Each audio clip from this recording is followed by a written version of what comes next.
남편과의 만남은 운명 같았습니다. 그날은 비가 추적추적 내리는 추운 겨울날이었습니다. 한 해의 끝자락인 12월의 어느 날이었죠.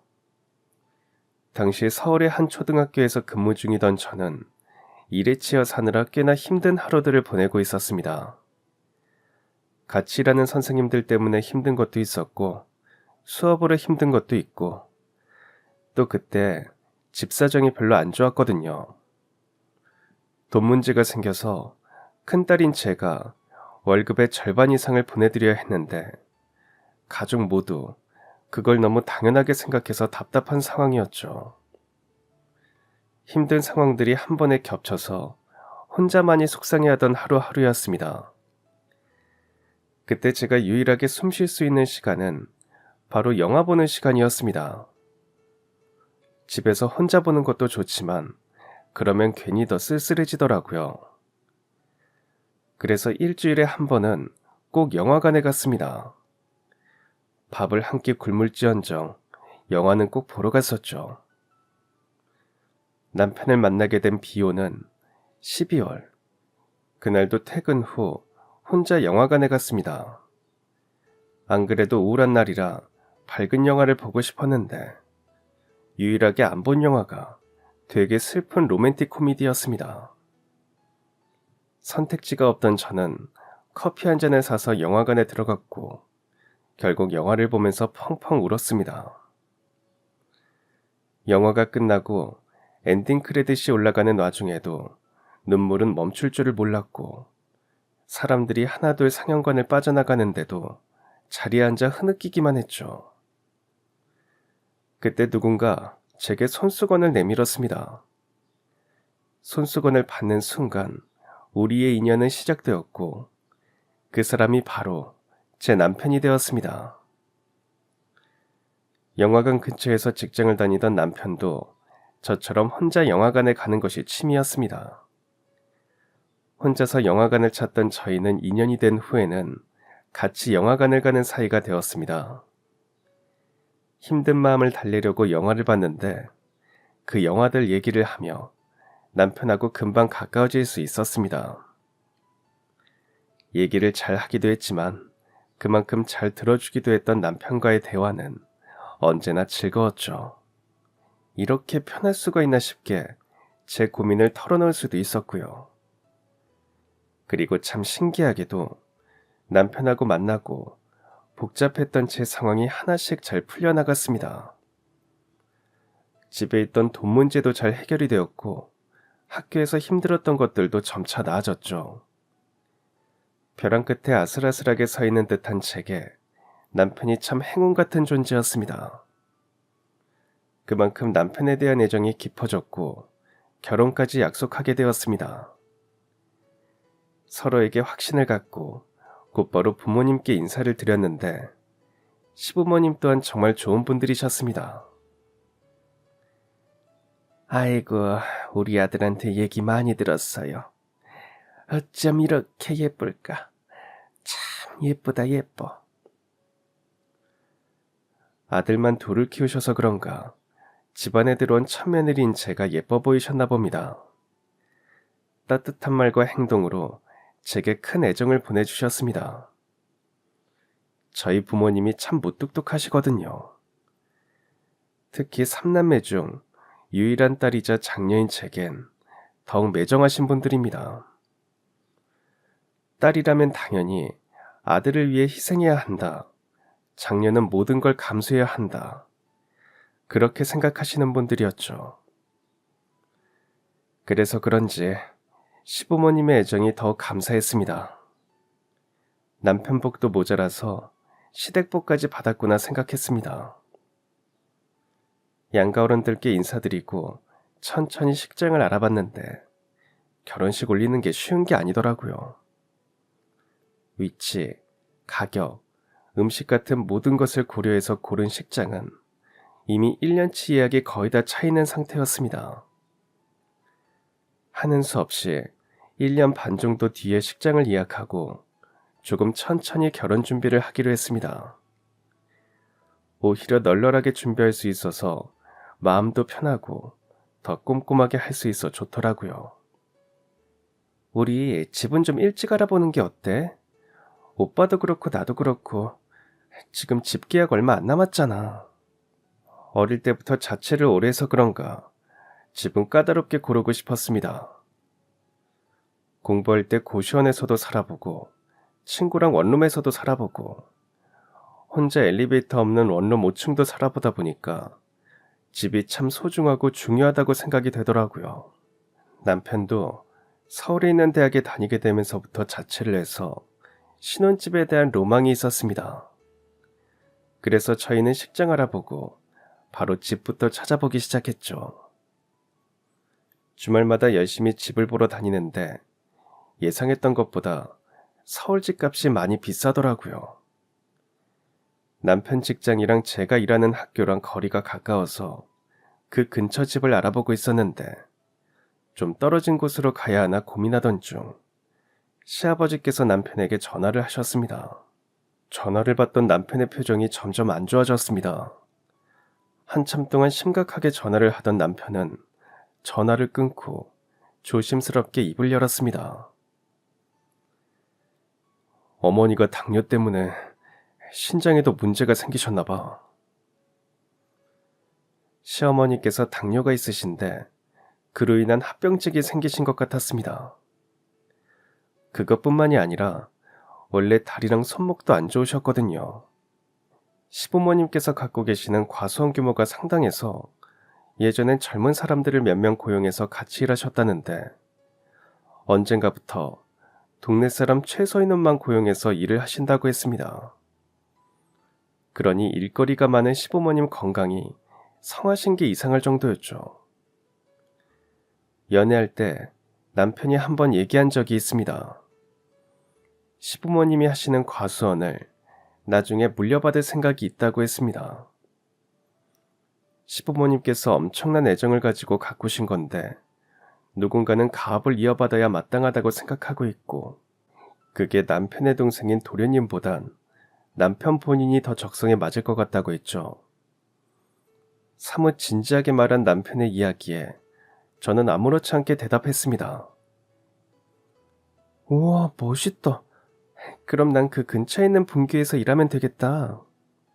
둘 다 결혼을 생각하고 있던 때라서 남편이 조심스럽게 얘기를 꺼낸 거였는데 저는 정말 1초의 망설임도 없었습니다. 남편과 함께라면 그게 어디든 다 좋을 것 같았거든요. 그게 무인도일지라도요. 그래서 시어머니께서 편찮으시다는 말을 들었을 때도 고민할 것도 없었습니다. 언제나 그랬듯 저는 남편과 함께라면 뭐든 다 괜찮았습니다. 그럼 우리 미리 시댁 내려가서 사는 건 어때? 언젠가는 오빠가 과수원에서 일할 거라고 했잖아. 그게 좀 일찍 찾아왔다고 생각하면 되지. 정말 괜찮겠어? 시댁에서 지내는 게 쉽지 않을 텐데 갑자기 시골에 사는 것도. 에이, 우리 본가도 완전 시골인데 뭐. 그리고 어머님 아버님하고 사는 건 나는 좋아. 신혼집 때문에 골치였는데 오히려 잘 됐다고 생각하자. 계획을 세우고 실행하니까 다 척척 해결이 되더라고요. 남편 직장도 빠르게 정리가 되었고 저도 이직이 생각보다 쉽게 진행되었고 각자 집도 깔끔하게 해결이 되었습니다. 그렇게 저희는 식도 올리지 않은 채 신혼 겸 시댁살이를 시작하게 되었습니다. 시부모님하고 사는 게 그리 어렵지 않겠다고 생각하긴 했다만 생각보다 훨씬 더 좋았습니다. 오히려 본가에서 지내는 것보다 훨씬 더 편하게 느껴졌습니다. 시어머니께서 매일 아침 6시에 일어나셨는데 혹시나 제가 깰까봐 엄청 조용히 움직이셨습니다. 시댁이 구조가 좀 특이했는데 주로 생활하시는 본집이 있고 마당을 끼고 바로 옆에 예전에 사시던 상대적으로 낡은 건물이 있었는데 별채처럼 사용을 하셨습니다. 건물이 노후되어서 새로 지으신 지 10년 정도 되었다고 하셨죠. 거의 창고 개념으로 쓰시는 공간이었는데 항상 깨끗하게 관리가 되어 있었습니다. 시어머니는 아침에 일어나셔서 항상 그 별채로 가시곤 하셨습니다. 제가 깰까봐 별채에서 아침 뉴스를 보거나 드라마를 보시곤 하셨습니다. 그 다음으로 시아버지가 일어나시면 역시 별채로 가셔서 신문을 잠깐 보시곤 곧바로 일을 하러 나가셨죠. 그러다가 제가 일어날 시간이 되면 그제서야 본집으로 넘어와서 아침밥을 차려주시곤 하셨습니다. 시어머니께서 건강이 안 좋으시니까 제가 아침밥 안 먹어도 된다고, 원래 안 먹으니까 안 해주셔도 된다고 말씀드렸는데 엄청 시무룩해 하시더라고요. 아유, 그래? 애들 아빠도 소화가 잘 안 돼서 아침을 안 먹는 사람이라 내가 아침 차려본 지가 오래되어서 하루 종일 일도 안 하고 몸이 근질근질거리니까 우리 며느리 아침이라도 차려주고 싶었는데 맨날 혼자 대충 먹다가 우리 며느리랑 같이 아침 먹으니까 좋기도 하고. 서운해하시는 것 같아서 어떻게 하면 좋을까 고민하다가 제가 아침 준비를 도와드리기로 했습니다. 어차피 저도 그렇고 어머님도 그렇고 아침에 많이 먹는 편이 아니라서 준비가 간단했거든요. 양상추 몇 장 뜯고 파프리카랑 삶은 달걀 올려서 샐러드 해먹고 견과류나 빵 한 조각 먹곤 했습니다.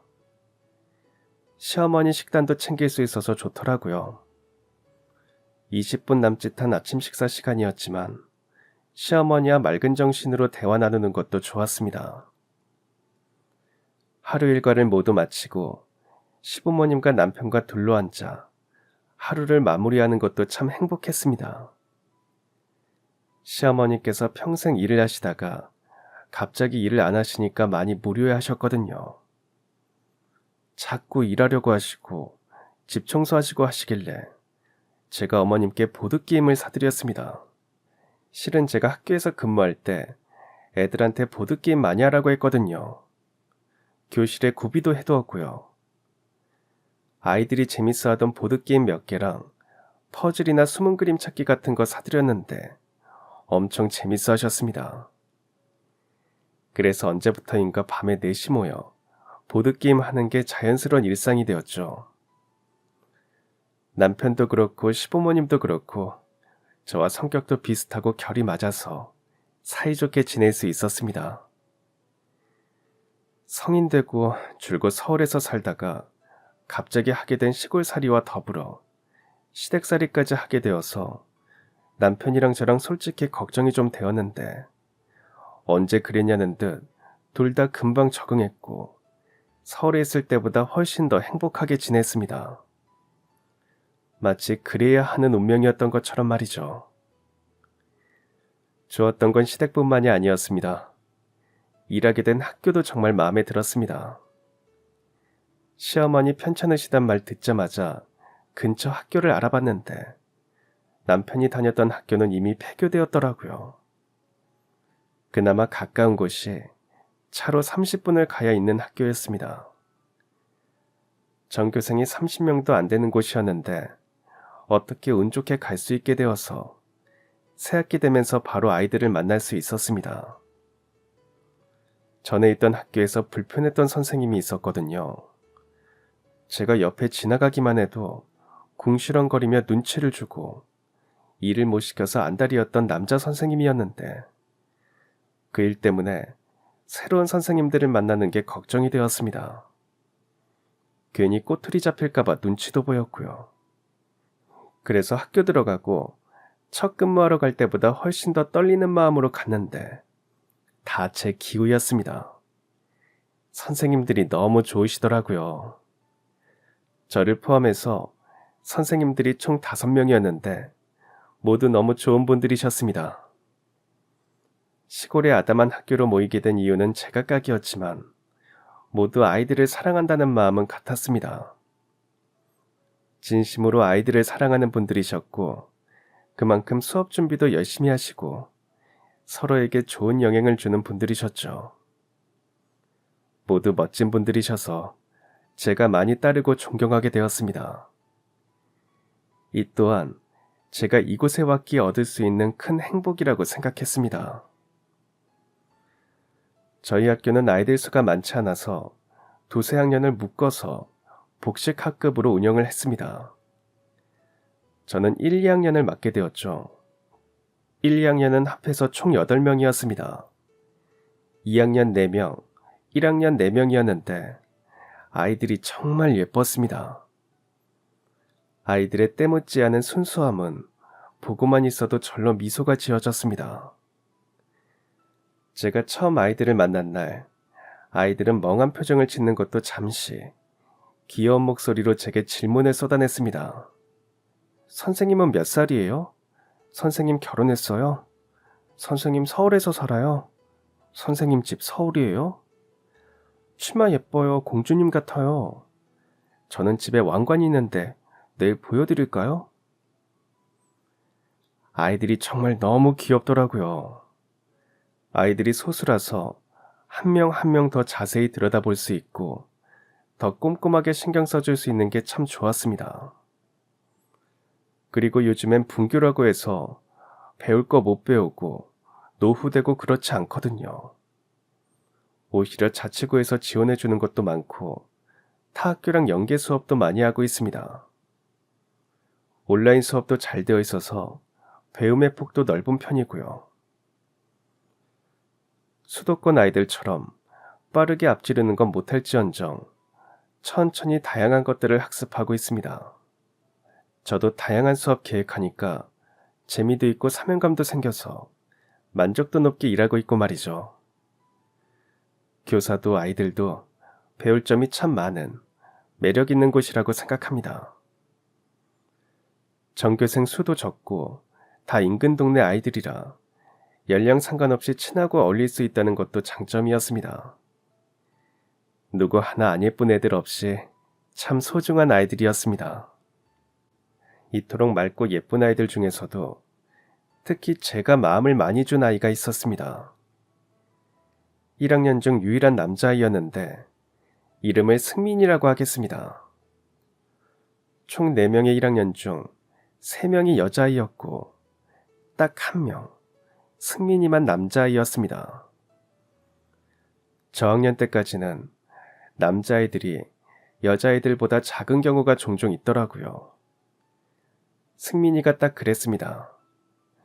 전교생 중에 가장 작았는데 키뿐만이 아니라 손도 작고 발도 작고 코도 작고 입도 작고 눈만 땡글땡글해서 선생님들도 그렇고 다른 아이들도 그렇고 승민이를 참 귀여워했습니다.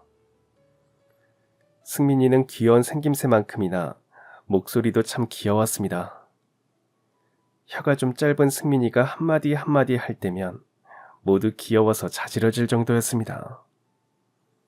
목소리도 목소리지만 마음이 어찌나 예쁜지 어떻게 저렇게 예쁜 말만 할까 싶을 정도로 천사 같은 아이였습니다. 한 번은 쉬는 시간에 아이들이 복도에서 놀다가 1학년 여자아이가 넘어져서 무릎이 까진 적이 있었는데 승민이가 눈을 땡그랗게 뜨고 저한테 달려와선 두 손을 내밀며 이렇게 얘기를 했습니다. 선생님, 아연이가 피나요. 약이 필요해요. 그리고 밴드도 필요해요. 제가 도와줘야 돼요. 앙증맞은 손을 내밀며 앵두 같은 입을 열심히 움직이면서 말하는데 정말 병아리같이 귀여웠습니다. 착한 승민인 주변을 살피고 누군가 도움이 필요하면 제일 먼저 나서서 도와주려 애쓰는 아이였습니다. 또 모든 생명체는 물론이고 사물까지 귀하게 여기고 소중하게 대하는 아이였죠. 어리니까 당연한 게 아닌가 싶지만 생각보다 그렇지 않은 아이들이 많거든요. 남의 물건을 소중하게 대하지 않는 아이들도 많고 내 물건도 소중하게 생각 안 하기도 합니다.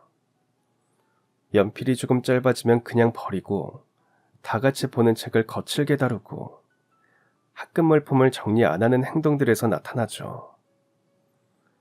그런데 승민이는 정말 작은 것 하나도 귀하게 여겼습니다. 학기 초반에 승민이가 교실에 있던 책을 보다가 책이 조금 찢어졌는데 눈물을 글썽이며 책에 가져온 적이 있었습니다. 그게 어찌나 마음에 쓰였는지 찢어진 부분에 테이프도 붙이고 좋아하는 스티커도 가져와서 붙이더라고요. 그때 마음씨가 참 곱고 예쁜 아이라는 것을 알아차렸습니다. 형제도 없고 외동인데 누구한테 그렇게 예쁜 행동들을 배웠을까? 아마 부모님이 잘 교육해서 그렇겠구나 생각했었죠. 그런데 승민이를 알게 되고 얼마 지나지 않아서 뜻밖의 이야기를 듣게 되었습니다. 제가 수업 준비를 하면서 가족 구성원에 대한 이야기를 해보려고 했는데 제가 수업 준비하는 거 보고 다른 선생님께서 말씀하시더라고요. 우와, 자료 잘 만들었네요. 그런데 이거 승민이도 같이 활동하는 거죠? 네. 당연히 같이 활동하는데 왜요? 어, 선생님 몰랐어요? 승민이 어머니 저도 화목한 가정에서 안 자라서 그런가 가족에 관련된 수업할 때 되게 신경 써서 준비하는 편입니다. 상처받거나 소외되는 아이가 없도록 말이죠. 그래서 사전에 아이들 생활기록부를 다 확인했는데 별다른 특이점은 없었습니다. 그런데 선생님께서 아직 몰랐냐면서 이야기를 들려주시더라고요. 승민이 어머니가 많이 아프셔요. 네? 정말요? 승민이는 그런 말 안 하던데 많이 안 좋아지신 거예요? 아픈 지 벌써 1년은 넘었을걸요. 지금은 병원에 있는데 상태가 심하게 안 좋다고 하더라고요. 승민이가 어리지만 속이 엄청 깊어요. 8살짜리가 내색도 안 하고 잘 버티잖아요. 전혀 모르고 있었습니다. 맑은 눈을 반짝이면서 언제나 수업에 열심히였거든요. 우는 모습도 한 번을 본 적이 없었습니다. 다른 아이들을 챙기려고 애쓰는 모습을 보며 심성이 곱고 따뜻하다고만 생각했지 그런 아픔이 있을 거라고는 상상도 못했습니다. 그러고 보니까 승민이가 가족들 얘기를 한 적이 없는 것 같았습니다. 원래 그맘때엔 가족, 친구가 전부거든요. 집에서 있었던 일을 많이 얘기하곤 하는데 승민인 가족들과 뭔가를 했다고 한 적이 없었습니다. 걱정이 되어서 다른 선생님께 승민이의 사정을 더 자세히 물었습니다. 들어보니까 승민이의 어머니는 암 말기라고 했습니다. 1년 반쯤 전에 병을 알게 되었고 병원을 오가면서 항암 치료를 했지만 호전되지 않았다고 했죠. 그리고 승민이가 초등학교 입학할 때쯤엔 상태가 더욱 안 좋아져서 병원에 입원을 하게 되었다고 했습니다. 승민이 아버님이 일도 하시고 어머님 간병도 하시고 하느라 승민이 돌볼 여유가 없다고 하더라고요. 그래서 동네 분들이 돌아가며 저녁 챙겨주기도 하고 보통은 집에 혼자 있는 시간이 많다고 했습니다. 어쩐지 학교할 때 승민이랑 같은 동네 사는 고학년 형들이 승민이 챙겨서 같이 가더라고요. 그냥 귀여워서 그런가 보다 했는데 집에 혼자 가야 하고 혼자 있어야 하니까 챙겨준 거였습니다. 모든 아이들이 다 그렇겠지만 특히나 초등학교 막 입학할 땐 부모님이 더 많이 챙겨줘야 하거든요. 아이도 새로운 환경에 적응을 해야 하니까요. 부모님에게 많이 의지를 하게 되죠. 그런 시기에 혼자서 모든 걸 해야 하니까 얼마나 외롭고 힘들지 마음이 아팠습니다. 힘든 티를 하나도 안 내는 승민이가 대견하기도 했고요. 다음날 물어보니까 승민이는 아침에 옷도 혼자 꺼내서 입고 밤에 혼자 목욕도 하고 다 혼자 스스로 한다고 하더라고요. 마냥 아기 같은 줄 알았는데 알고 보니 제일 성숙한 아이였습니다. 걱정도 되었지만 대견한 마음도 있었습니다. 승민이가 학교에서만큼은 마음 편히 활동할 수 있도록 더 신경을 써줘야겠다고 생각했죠. 그렇게 학교 생활을 하고 반년쯤 지난 후 저는 드디어 결혼식을 올리게 되었습니다. 예정대로 미리 예약해둔 서울식장에서 진행을 했습니다. 대학교 이전 직장 지인들이 다 서울에 있기도 해서 시댁이랑 친정 쪽엔 버스 대절을 했었죠. 그때 제가 근무 중인 초등분교 아이들도 결혼식에 왔습니다. 제가 초대했거든요. 와서 맛있는 밥 먹고 가라고요. 예쁜 꽃가옷 챙겨 입고 환하게 웃으면서 박수 쳐주는 모습이 너무 귀여워서 입장할 때 아이들 덕에 긴장이 안 되었습니다. 결혼식까지 보여주니까 어쩐지 아이들과 더 가까워진 기분도 들었죠. 식 올리고 또 한 학기를 즐겁게 보낸 후에 신혼여행을 가게 되었습니다. 남편도 바빴고 저도 날짜가 애매해서 학교 방학에 맞춰 일정을 잡아서 마음 편하게 푹 쉬다 왔습니다. 사는 게 바빠 남편하고 여행다운 여행 한번 가본 적이 없었는데 신혼여행 참 좋더라고요. 좋은 곳 다녀왔으니 좋은 기억 가지고 또 열심히 일해서 돈 벌어야겠다 생각하며 복귀를 했습니다. 그런데 활기차게 돌아온 저를 반기는 충격적인 소식이 있었습니다. 제가 신혼여행을 간 바로 그날 밤에 승민이 어머님이 돌아가셨다는 소식이었습니다. 건강이 괜찮아지셔서 퇴원을 하셨다가 또 입원을 하시기를 반복했던 승민이 어머님은 방학을 하기 전까지만 해도 괜찮으시다는 소식을 들었습니다. 그런데 갑자기 돌아가셨다니.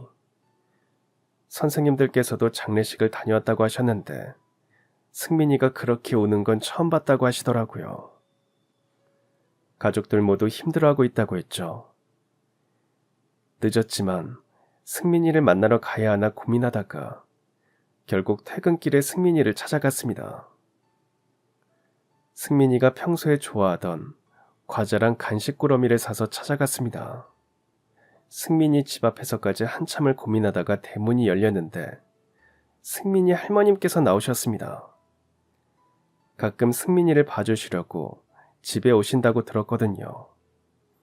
학교에 오셨다가 한번 뵌 적도 있었죠. 그때였습니다. 동시에 방문이 열리더니 총총총 뛰는 발걸음 소리가 들렸습니다. 승민이였습니다. 승민이 눈을 동그랗게 뜨고 저를 쳐다봤습니다.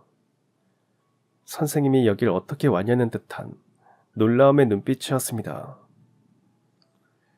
울고 있진 않아서 다행이었지만 그간 얼마나 울었는지 눈밑이 불다 못해 헐어 있었고 밥도 잘 못 먹었는지 헬쑥해져 있었습니다.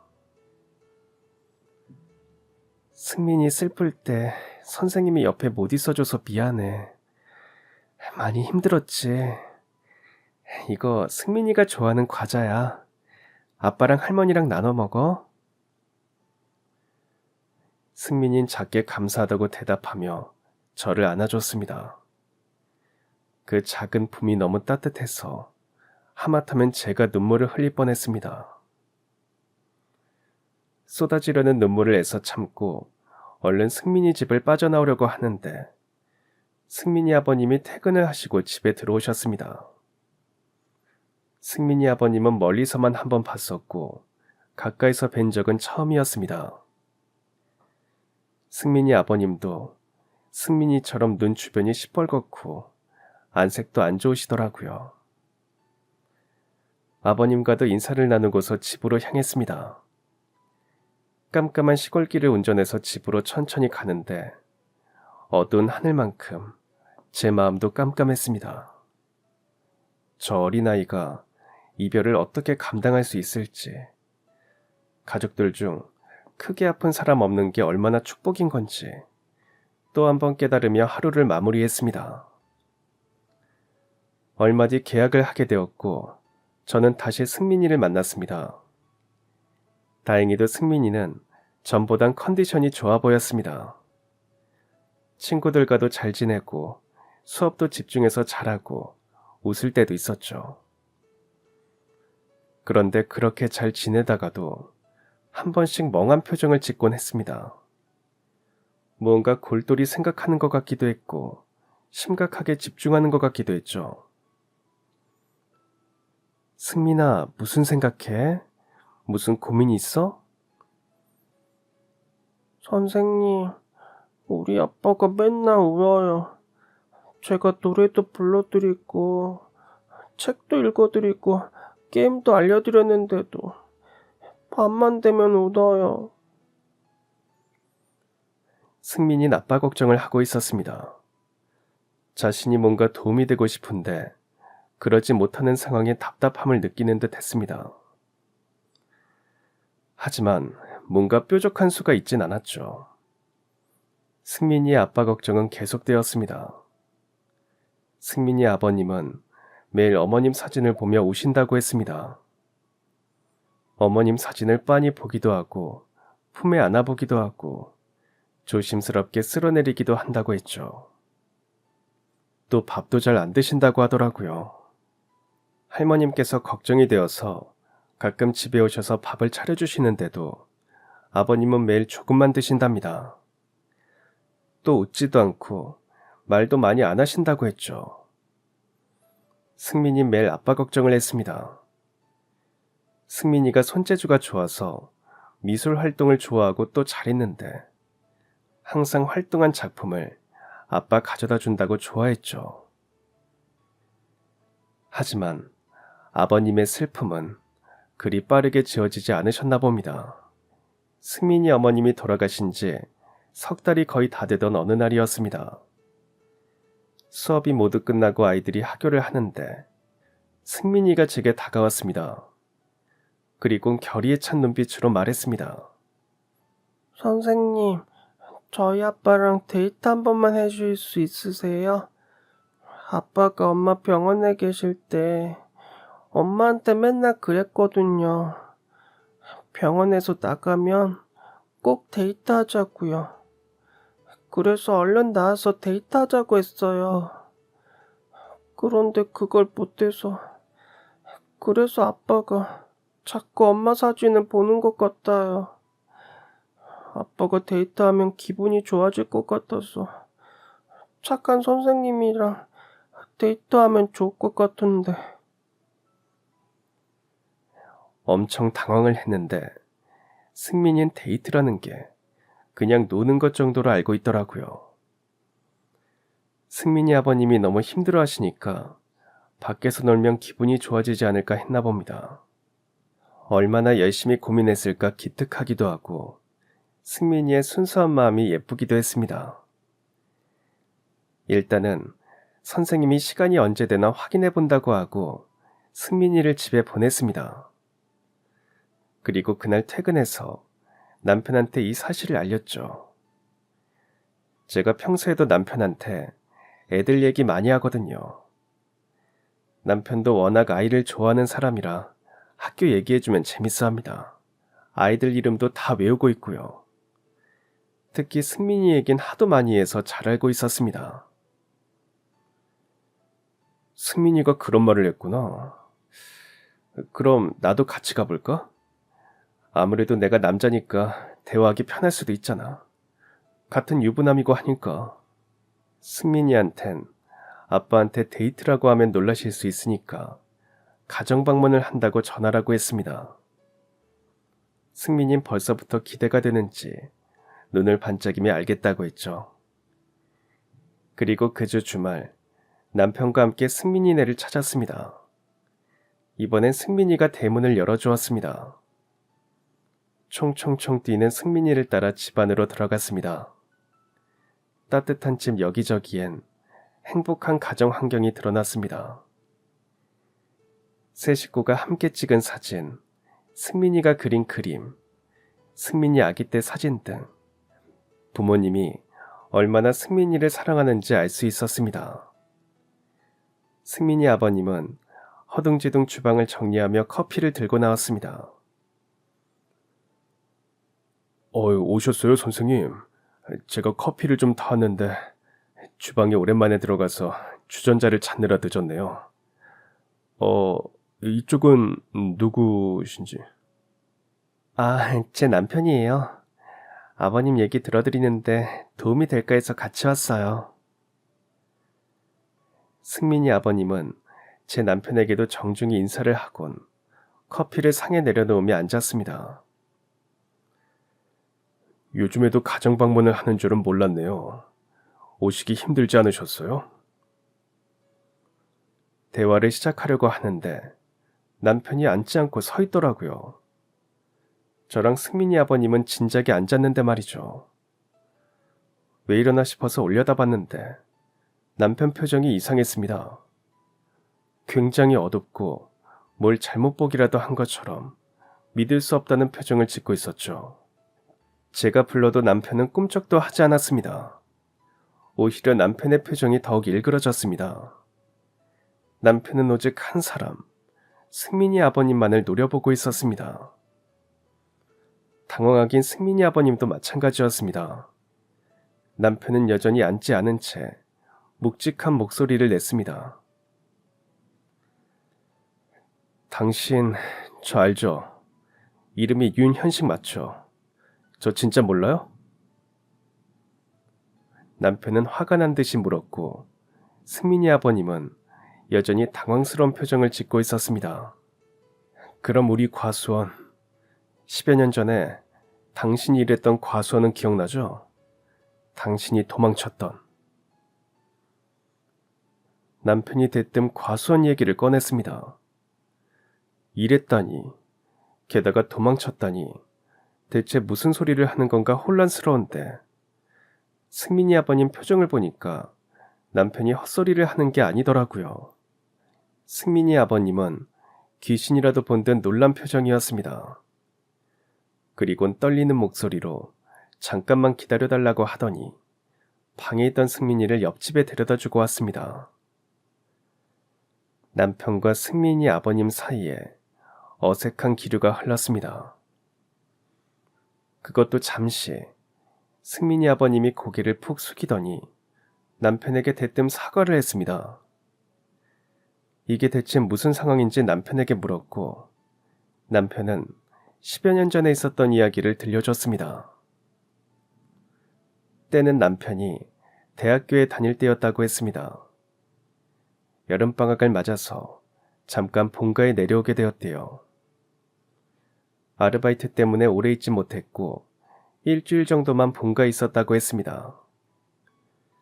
일주일 동안 과수원 일도 도와드리고 집 정리를 도와드려야겠다고 생각했답니다. 그래서 매일 새벽같이 일어나서 시부모님과 함께 일을 하러 나갔대요. 그땐 일하던 사람들 중에 젊은 사람들이 더 많았다고 했습니다. 다들 손도 빠르고 힘도 세서 일을 엄청 잘하셨다더라고요. 그래서 남편이 많이 배우면서 일했다고 했습니다. 특히 그 중에서 20대 후반 정도 되는 남자가 있었는데 눈에 띄게 일을 잘하고 엄청 성실했답니다. 우와, 형 진짜 일 잘하시네요. 벌써 일한 지 1년이 다 되어가는데 잘하는 게 당연하지. 그리고 내가 아르바이트를 엄청 많이 해봤거든. 남편은 일주일 동안 그 형에게 일을 많이 배웠다고 했습니다. 같이 새참도 먹고 막걸리도 한잔 하면서 말이죠. 일주일 사이에 정이 들었는지 헤어질 때 과수원 일하시는 분들과 아쉬운 인사를 나누고 헤어졌다고 하더라고요. 그렇게 기분 좋게 다시 서울에 올라온 남편은 약 한 달 후 충격적인 소식을 듣게 되었다고 했습니다.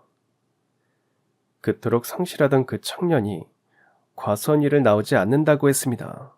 그것도 아무 말도 없이 말이죠. 갑자기 왜 그럴까? 혹시 무슨 일이 생긴 건 아닌가? 그렇게 생각하던 중 듣게 된 더욱 충격적인 사실은 그 청년이 시부모님께 500만 원이라는 큰 돈을 가불해 갔다는 것이었습니다. 그때 최저시급이 4천 원 정도 할 때였으니까 그때 500만 원이면 지금으로 치면 거의 1,000만 원 돈 하는 거였죠. 시부모님께선 청년이 하도 성실하고 일도 잘하니까 믿고 가부를 해준 거였습니다.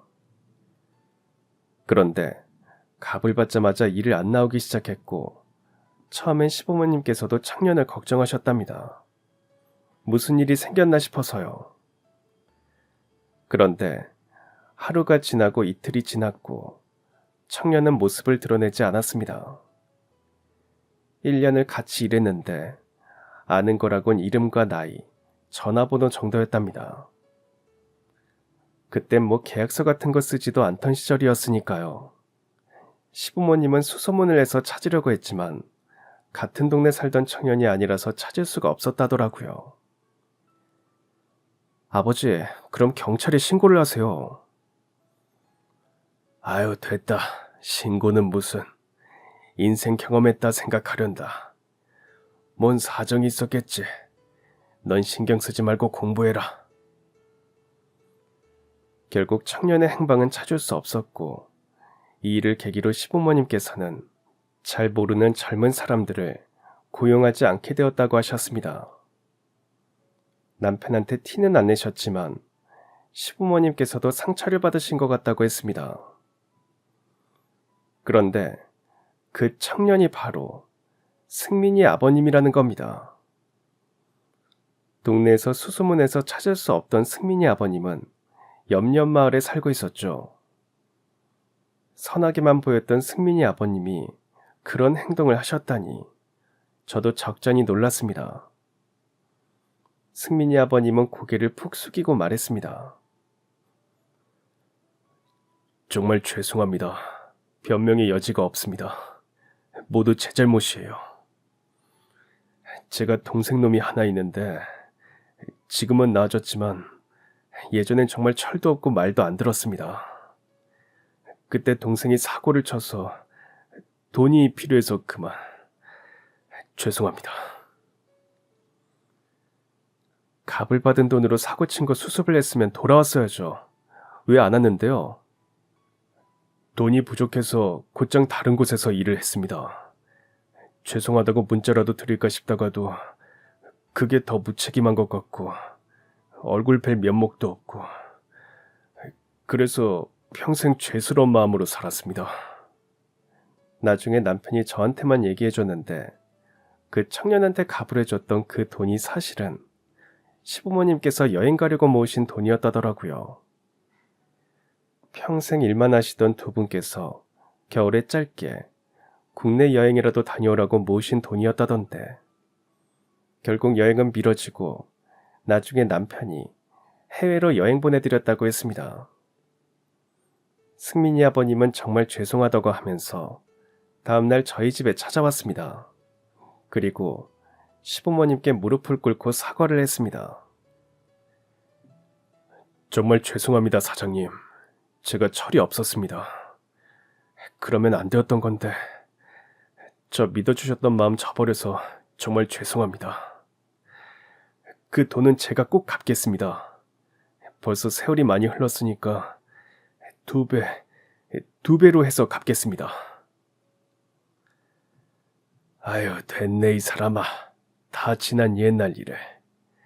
듣지 않니 사는 것도 팍팍한 것 같은데 돈은 됐네. 반성하면 됐어. 그러자 옆에서 듣고 있던 남편이 단호하게 말했습니다. 아니요, 갚아야죠. 잘못된 건 바로 잡아야죠. 자, 이거 제 계좌번호예요. 2배까진 바라지도 않아요. 500만 원 원금만 갚으세요. 네, 알겠습니다. 꼭 갚겠습니다. 승민이 아버님은 저희 시부모님께 사과를 거듭하다가 돌아갔습니다. 그리고 그 다음 날부터 승민이 아버님은 정말 남편에게 돈을 보내기 시작했습니다. 첫 달은 30만 원, 두 번째 달은 50만 원. 보내는 금액은 달랐지만 매달 1일이 되면 잊지 않고 돈을 보냈습니다. 중간에서 바라보는 제 입장은 참 마음이 묘하더라고요. 분명 승민이 아버님이 잘못했으니까 돌려줘야 하는 돈이 맞지만 승민이 집 사정을 알고 있으니까 너무 무리하진 않을까 걱정도 되었고요. 그래도 제가 끼어들 문제는 아닌 것 같아서 그저 지켜보기만 했습니다. 그리고 그렇게 1년이 흘렀습니다. 이제 끝났네. 아버지, 돈 전부 다 받았어요. 은행 다녀올게요. 제가 그때 임신으로 일을 쉬던 중이라 할 것도 없어서 남편을 따라서 은행에 갔습니다. 시부모님께서 현금 쓰실 곳이 있다고 하셔서 은행에서 돈을 인출해서 드리기로 했죠. 그런데 은행에 도착한 남편이 출금을 500만 원이 아닌 1000만 원이나 하더라고요. 어디에 쓸 돈이냐고 물어보니까 곧 알게 될 거라고 했습니다. 그 통장은 남편이 결혼 전부터 갖고 있던 통장이었는데 비상금 같은 거 넣어두는 통장이라 저는 관여하지 않았습니다. 시부모님께 드리려고 하나 생각했죠.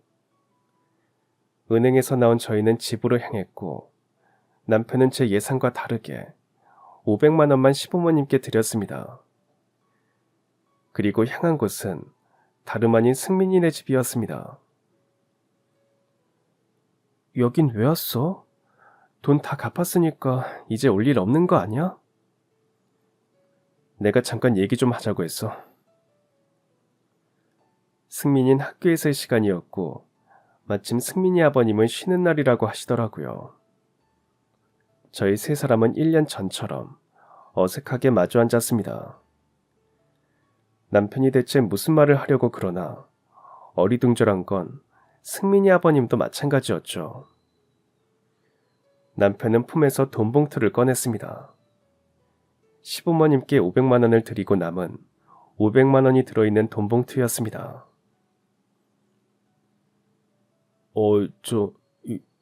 돈을 다시 왜 주시죠? 잘못한 거 아셨으면 됐어요. 그리고 처음부터 이 돈 받을 생각 없었어요. 처음엔 너무 화나서 돈 갚으라고 했는데 1년 동안 열심히 갚으시는 거 보고 사실 좀 놀랐어요. 혼자 아이 키우시면서 쉽지 않으셨을 텐데 반성하셨으면 그걸로 됐어요. 이 돈은 아드님 위해서 쓰세요.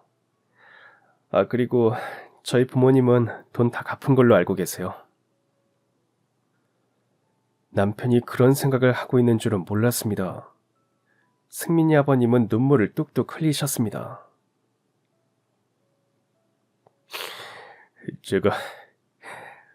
제가 아내 떠나고 나서 그런 생각이 들었습니다. 제가 죄를 짓고 살아서 아내가 그렇게 되었나 생각했어요.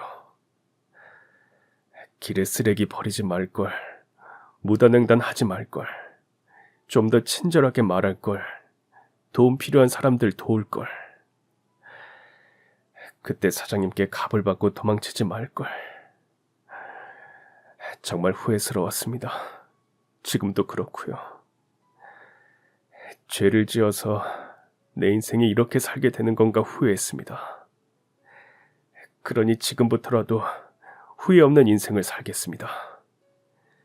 죄를 뉘우칠 수 있고 되돌릴 수 있는 기회 주셔서 정말 감사합니다. 진심 가득한 그 회고를 들으니 저도 덩달아 눈시울이 붉어졌습니다. 앞으로 승민이와 좋은 추억들만 만드시기를 바랬고 분명 그럴 거라 믿어 의심치 않았습니다.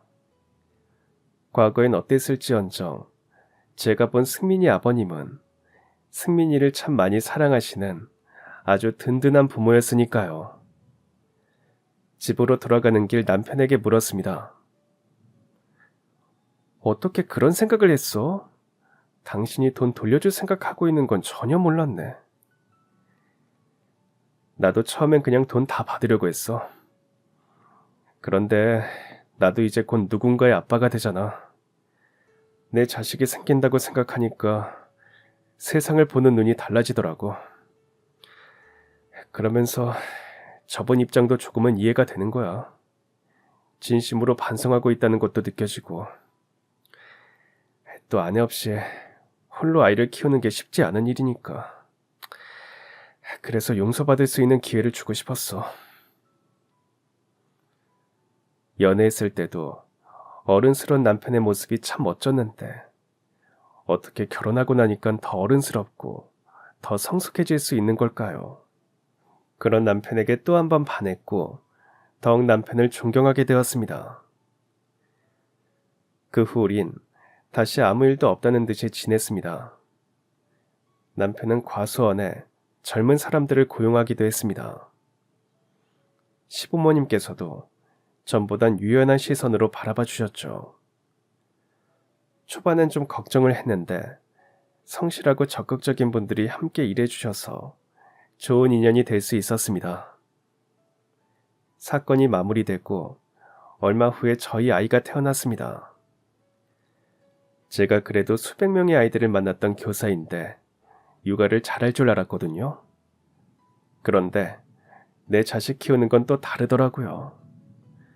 기저귀 가는 것부터 재우는 것까지 뭐 하나 쉬운 게 없어서 남편이랑 쩔쩔맸지만 그만큼 아이가 주는 행복은 참 큰 것 같습니다.